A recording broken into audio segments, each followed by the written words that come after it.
Hello. So Thanks. we're delighted to welcome Ruth Beckermann, who's now going to take part in a Q&A and discussion about the film. So let's get ourselves settled down. So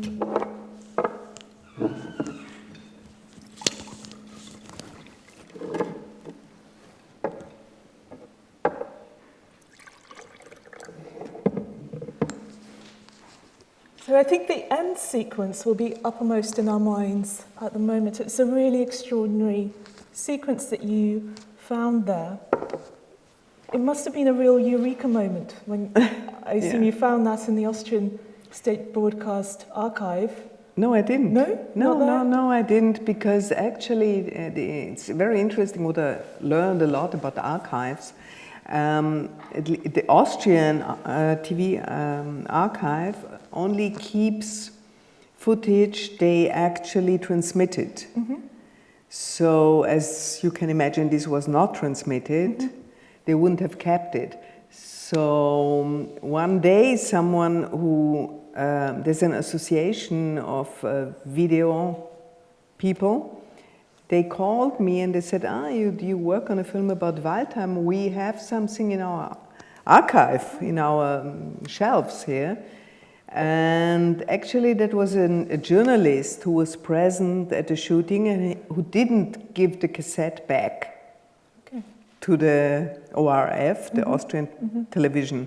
So he kept it at home, and after his death, all his stuff was given to this association. That's how I found it. So that's wonderful. Did you know that that was going to be the ending of the film as soon as you came across that? Because it's a wonderful ending. Yeah, well, I mean, I don't remember because the editing process was quite complicated, as you can imagine. And I don't know exactly when we decided that this would be the end. But I think it was quite obvious that this is a good end. To show him, of course, yeah, it's obvious, because before he wasn't president. All the presidents sit in front of this red tapestry, how do you call it? Yeah, tapestry. Yeah, tapestry. So, of course, this has to be the end. This was a speech he gave. Of course, we cut the speech and just showed you the preparations.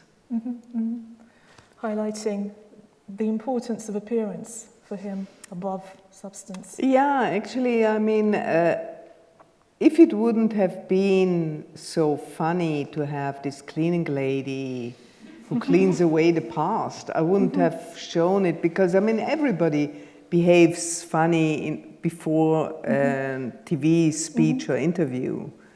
So, but in this case, it shows quite a lot of him, about him, and I mean, the cleaning lady you cannot invent.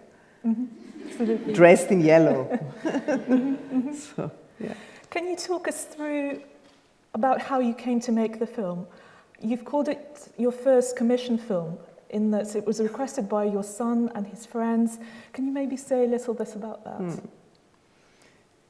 Well, as you've seen, I've been present at the time with my camera. It was the first time I had a camera in my hands and filmed a little bit. And at the time I was editing my film Paper Bridge and decided to put one or two scenes of this footage, the footage I shot at the time, in this film. So there is a little bit of it in the film I made in 1986, 87. And then I just forgot about it. I mean, it was a moment of my life, but it was the past.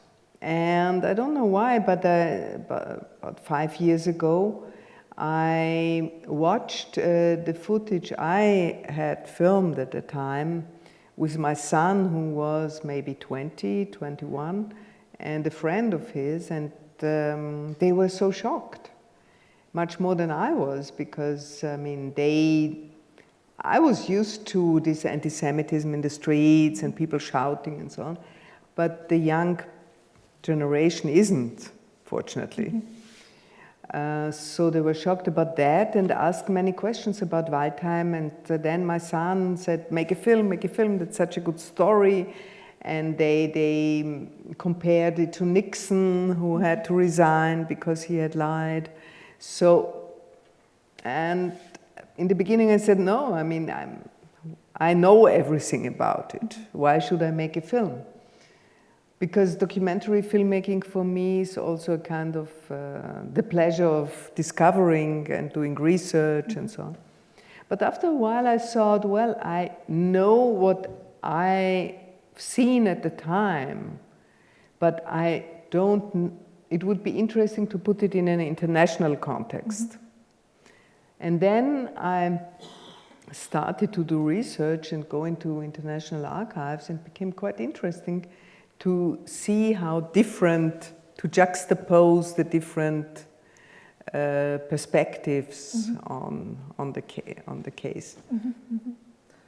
Brilliant. Why the title, the Waldheim Waltz, specifically the metaphor of the waltz? Well, the waltz is the typical Austrian dance, and I mean, you know the waltz, it's round, going around and around and around. And in German we say if someone never comes up with a clear statement or with the truth, he's going around and around and around, you know, he's turning around. So that's why, actually. It's also a pair dance, so to extend that further, who would you say Waldheim is dancing with? I didn't... So the waltz is a pair dance, so who would you say the partner in that dance is? The Austrian people danced along for a long time in the same way. I mean, this was the official saying, or the official lie, in effect, after 1945, to tell the world that Austria was a victim of the German Nazis. And most of the people wanted to believe it. And actually Waldheim said the truth when he said, I did my duty in the German army. But the official saying was, for an Austrian politician, I was forced into the German army, you know? So it's very complicated, the whole Austrian gaze on its own past. And that's why, as you said in the beginning, it was such an important turning point in Austrian history, because after this Waldheim affair, people started to discuss Austrians' role in a new way. And it took a long time, but there were many, many discussions, and school books were rewritten and projects done and research. So it was really important. And thanks to Waldheim, Austria became more open-minded in a way. I mean, today it's different again, but that's another story. But I think it took another 5 years till the Austrian Chancellor admitted in Parliament that Austria had part of the guilt, shared the guilt during National Socialism. This was in 1992, so many years after the war. Absolutely. You've called the Waldheim affair the period when Austria grew up as a country. Yeah. Yeah, it was really important. And I think nobody today would call Austria a victim. So that's done with. That's Waldheim's achievement. Yeah. Our achievement. Absolutely. I'd now like to open this up, so I'm sure there are many questions for Ruth. If you'd just like to press the microphone button, that is the red button on your lecterns, but first, who'd like to ask a question? Maybe you can also put the lights on so we can see. That would be great, yeah. Okay, hand over there. Doesn't work? Do you think that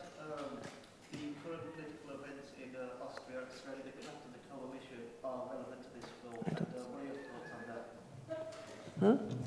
What? So the question was, how relevant is this film to the Austrian coalition just now, or what are Ruth's thoughts on that? Well, the coalition collapsed last weekend, fortunately. So I don't know if you know, but there's a very famous film now, a video filmed in Ibiza, showing the extreme right vice chancellor and a colleague of his really in a very bad situation for them, just trying to sell Austria to a Russian woman. I mean, it was a trap, yeah. But I mean, the coalition collapsed. But this film was shown in Austrian cinemas in December, January, February. The coalition was still there. And it was, I mean, there were so many spectators and mainly young people and many discussions about our situation today. But in almost every country where I've been with the film, people said it's very timely and discussed this mechanism of the populists to find a scapegoat and then make people unite behind them and play the patriotic card and so on. So I think it's, I mean, here it were the Jews or the East Coast at the time, but today in Austria it's the migrants and the foreigners and the refugees, you know, or Islam. There's always this scapegoat and it works. Another question, Alan. Yes, thank you, Ruth, for making such a superb and beautifully crafted film, an important film. The fact that the film was officially selected by Austria for the Academy Awards as Best Foreign Film last year, does this act represent something symbolic, significant in the way that Austria has now faced this period in its past, also the recent period, as well as, of course, the Nazi era? I don't know. Of course, this is a committee of people who selected the film. And I'm sure that the government, which was in power at the time in last summer, wouldn't have selected it. But I mean, there's a civil society in Austria, and for a strong resistance against these populists and right-wingers.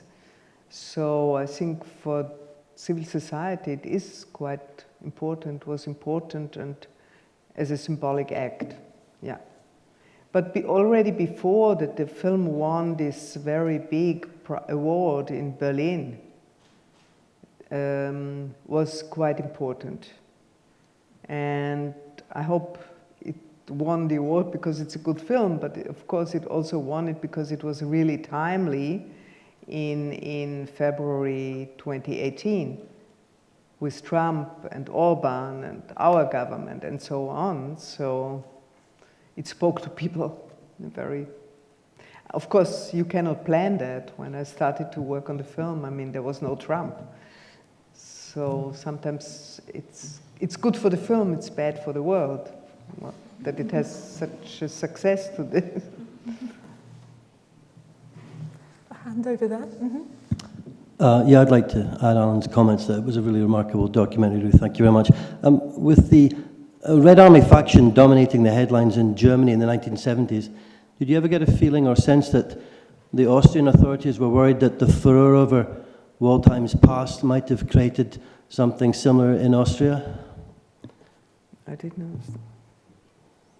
Could you repeat the last part? Yeah, perhaps? what I was saying was, with the Red Army faction making headlines in Germany in the 1970s, was there any sense that you might have got the Baader-Meinhof? The Red Army faction, the RAF? The RAF? The Did you Red get a sense that there might Army. have, the Austrian okay, authorities sorry. might have felt that the furor over Waldheim's past might have created something similar in Austria?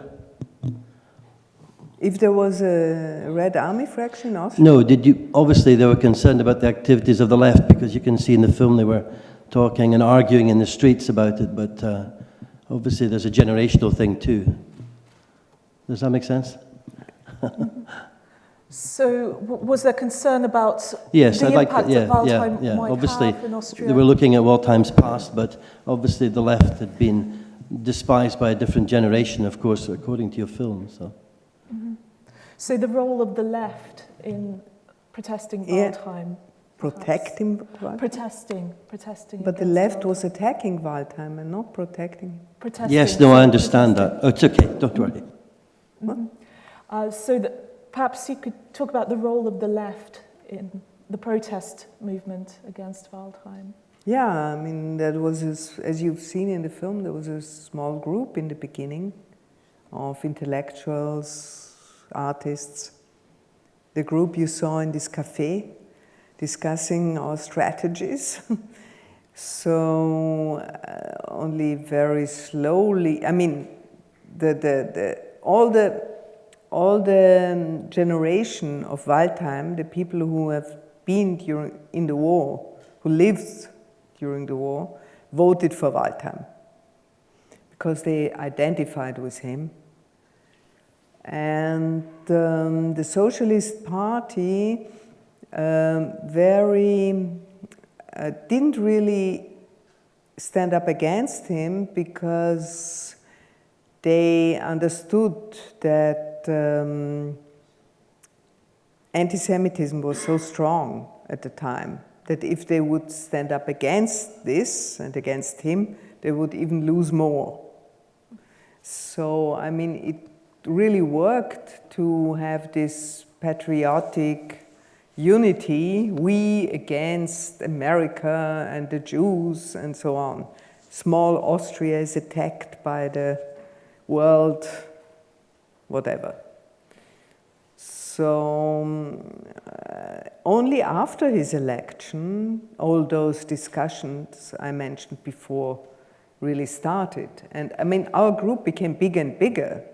You have seen in the end, there were so many people in the streets. And many young people, many pupils came and joined.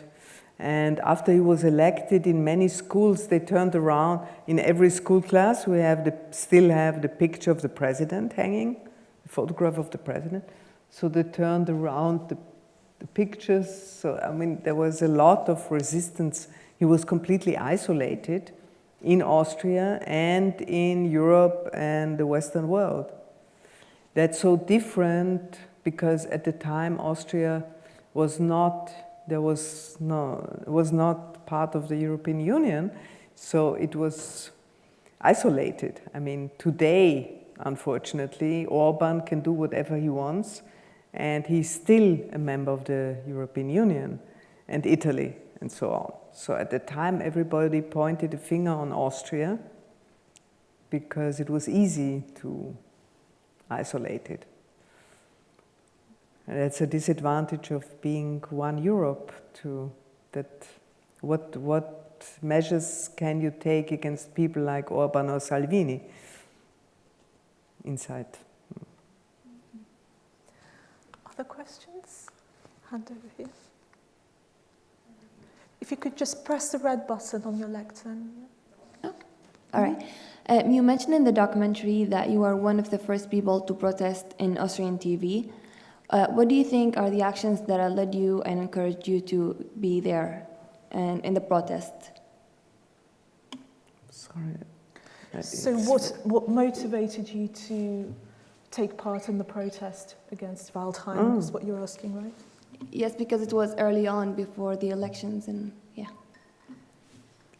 It's very hard to understand this. Yeah, There's such a... When you ask questions, could you also try and tilt the microphone towards you? Thank you. Should I repeat? But I think the question was what motivated you me. to take part in the... Well, the process? I had made some... I was part of this people, leftists and young people who protested against many things, and I had already made some films, one about a strike and one about a youth center which was squatted by many people for a couple of months until it was destroyed. So I was maybe a militant filmmaker and political active person. So, but actually I was in the editing room and editing my film Paper Bridge when one of those, an editor who had done a book that I've written, who had published a book I've written, had called me in the editing room and said, you know, there's something going on, and we found documents. And in the beginning I said, I have no time, and 2 weeks later, of course, I was part of this group of people who had sent some researchers to Greece and Yugoslavia and who tried to work together with the Americans and the World Jewish Congress. So it was a small but quite good group of people who worked on that. There's a hand up there, yeah? Right button. Yes. Do you feel your work is part of a wider movement of filmmakers examining the traumatic past? I come from Chile, and I can think of the work of documentarians like Guzman and Marcela Said.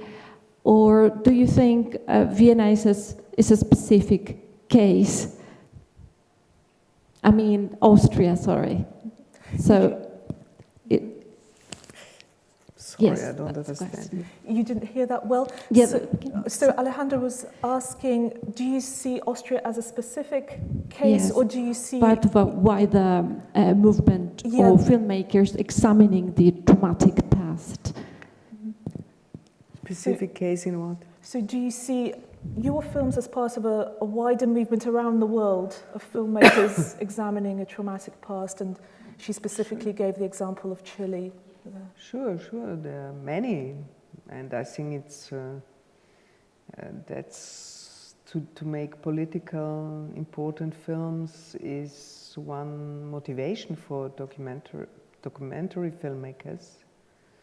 I mean, right now there are filmmakers very much concerned with the Spanish past, Franco years, and so on. I mean, there's Riti Pan in Cambodia, who had made very important films about what had happened there.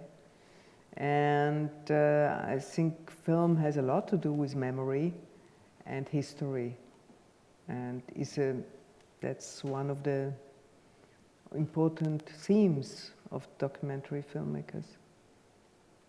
Not only, but we don't make films about animals and nature.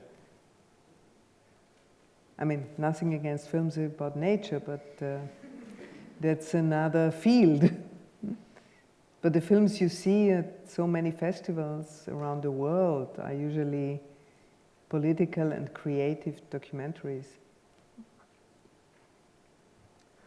Perhaps as a follow-up question, where do you feel that this film has resonated most outside of Austria? At which festivals and which countries? Spain is important. Well, I haven't been everywhere where the film was. The film really traveled a lot. But, well, Berlin, of course. I mean, that was very important. The Berlin Film Festival is important. Germany is very close to Austria. Well, Israel was quite good. I mean, it resonated. Not only because of the anti-Semitism in the film, but also because of the political situation in Israel today. Yeah. So resonance is in the present, not just a film focusing on the past.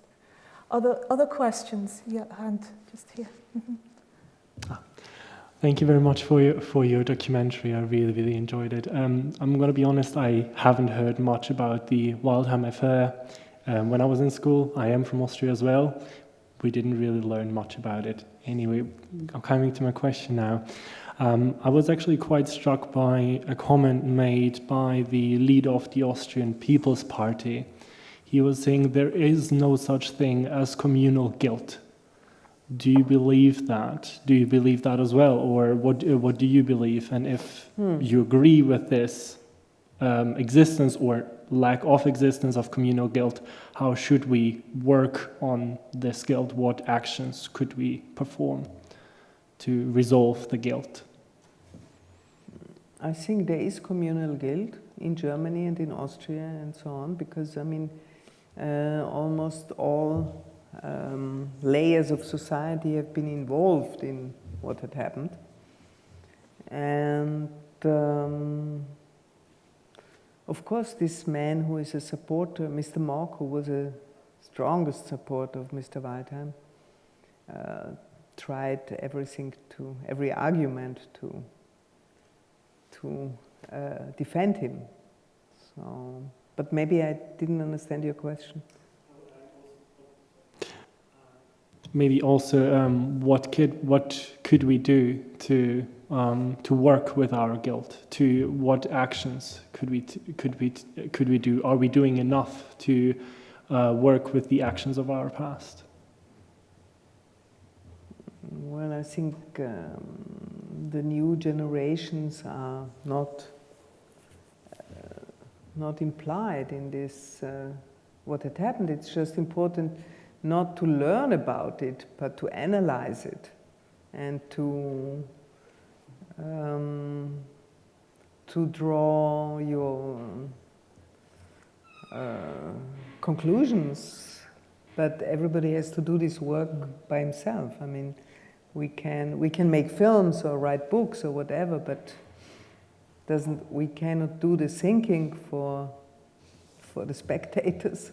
Everybody has to really, I mean, people should learn how to think and less just learn about, I don't know, history or whatever, but to learn how to analyze what's going on. I think that's the most important.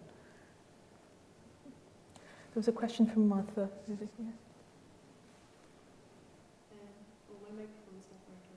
Can you hear me? I'll Yes.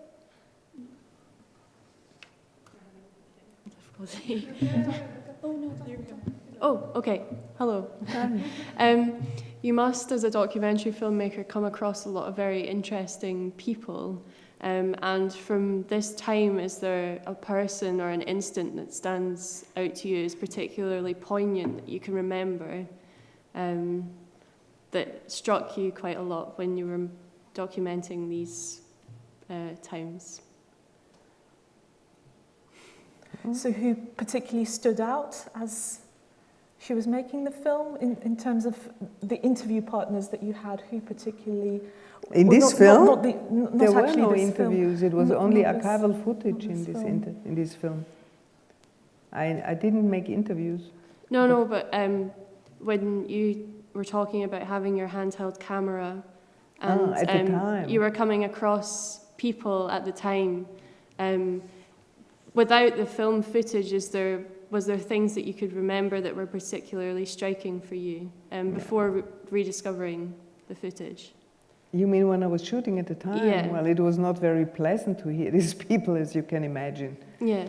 But you know, when you have a camera in between yourself and the world, then you have this double thinking. On one hand, you find them disgusting. On the other hand, you say to yourself, that's interesting material for your film. And you have the opportunity to show something which is happening.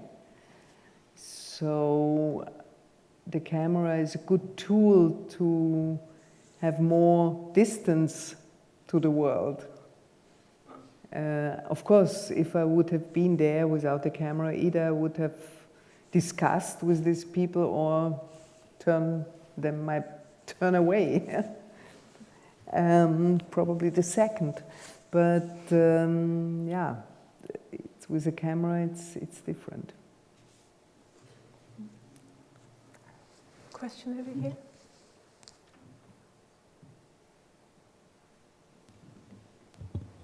Sorry, I don't think the microphone's working. I know in Germany they have the Vergangenheitsbewältigung, so this is coming to terms with the past. Have you seen that in Austria? And with your film, do you think this has played a role, or do you think it's a bit, with the new generation, people are, forgetting a little bit? Because I know when studied a few French films when they came out in the 80s, Louis Malle, it was very shocking, this idea that everybody had resisted. So in Austria, when do you think that that happened, or do you think it's still something that needs to be worked on? You mean if a film like Au revoir les enfants would be shocking today? Or?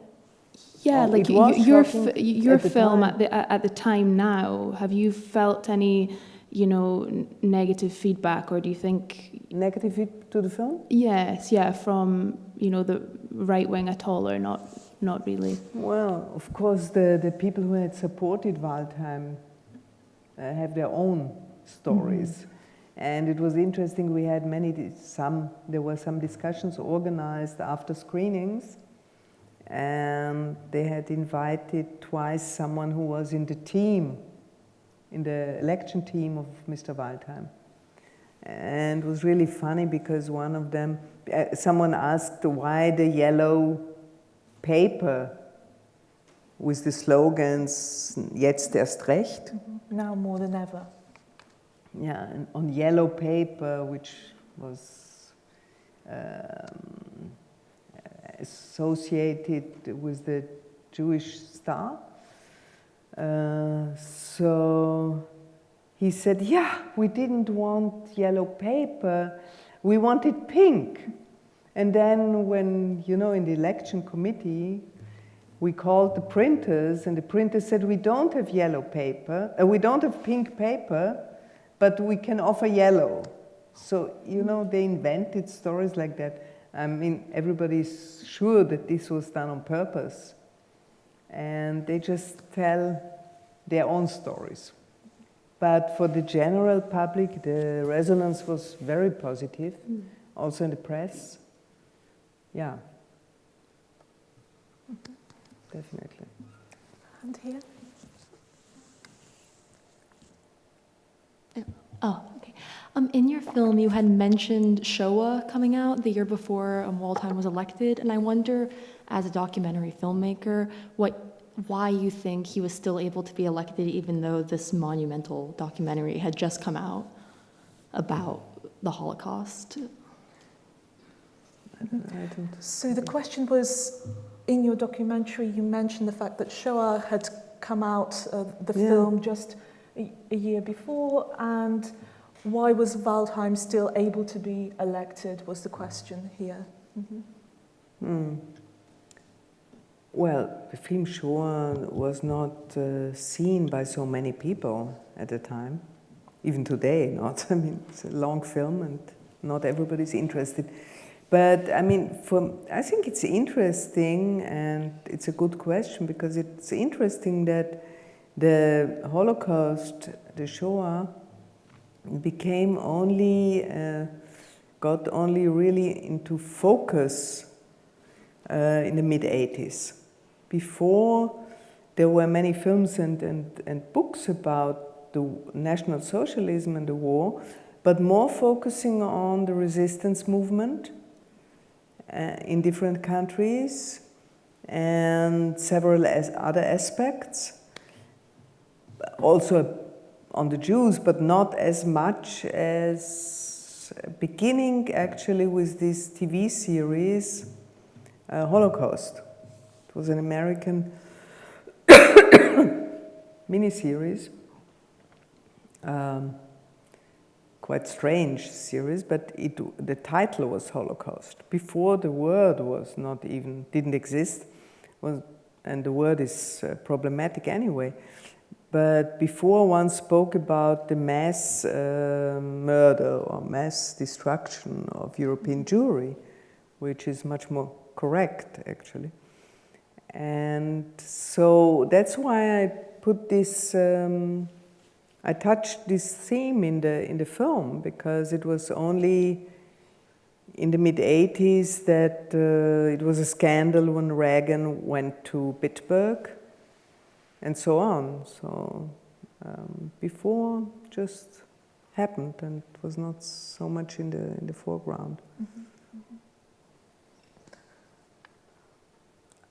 A final question, perhaps? Someone? Yeah, hand over here.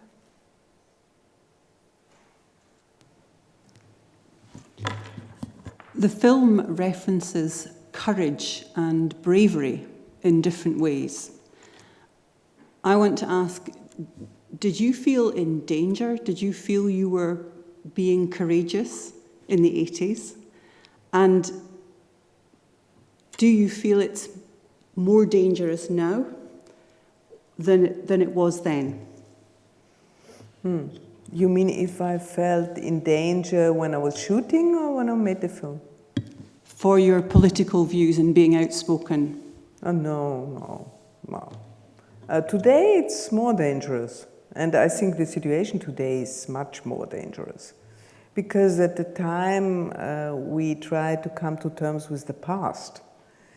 And actually we won, because even if Waldheim was elected, the whole process had been started to rethink the past.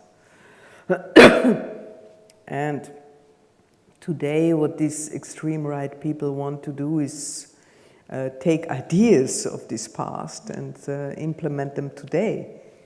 And I mean the whole anti-abortion campaign and against and racism and so on and so on. That's much more dangerous, because they want to change our future, our way of living. So I don't feel very comfortable today. At the time I felt very comfortable, because I mean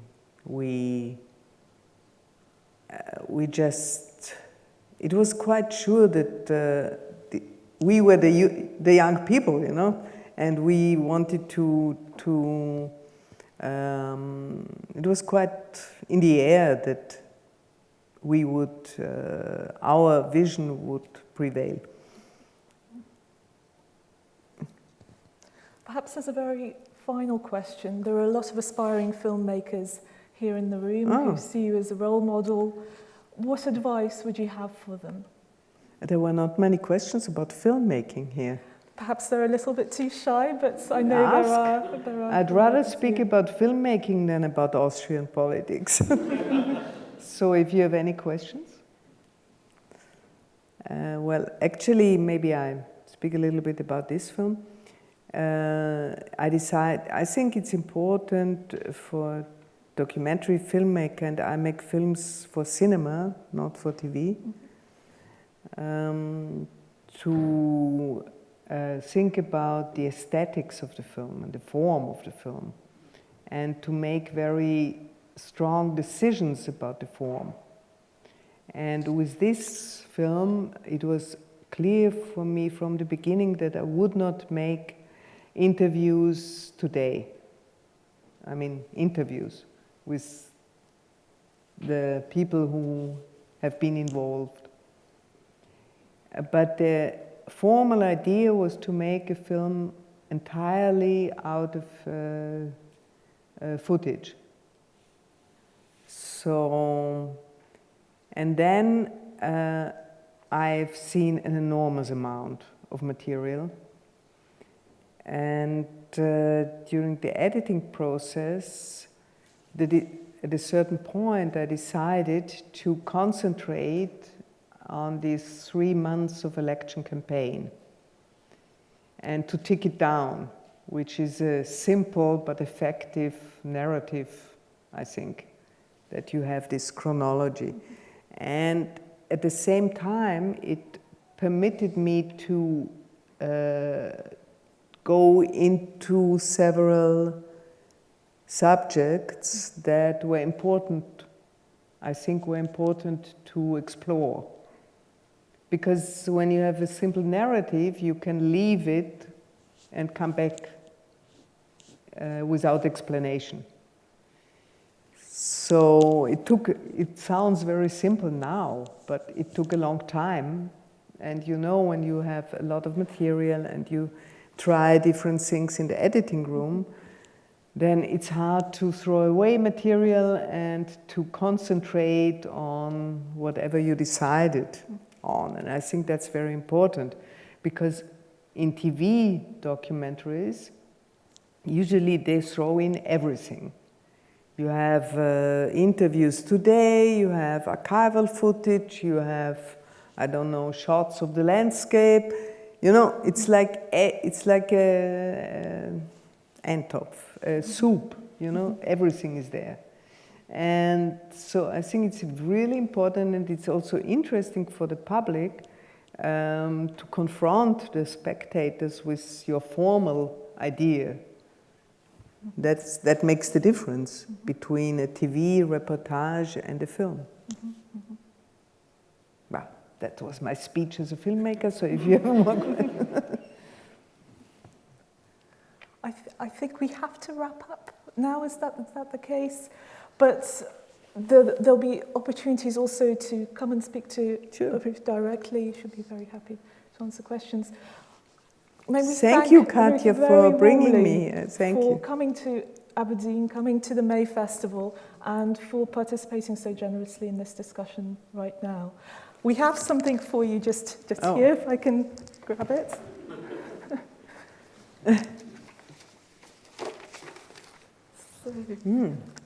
This is a memento of Aberdeen. It's a book about Aberdeen. Oh. Shall I make a film in Aberdeen? We hope that would be wonderful. I think it makes a perfect Thank you so much. film setting. The Lost City. Oh. The Lost City. Thank you.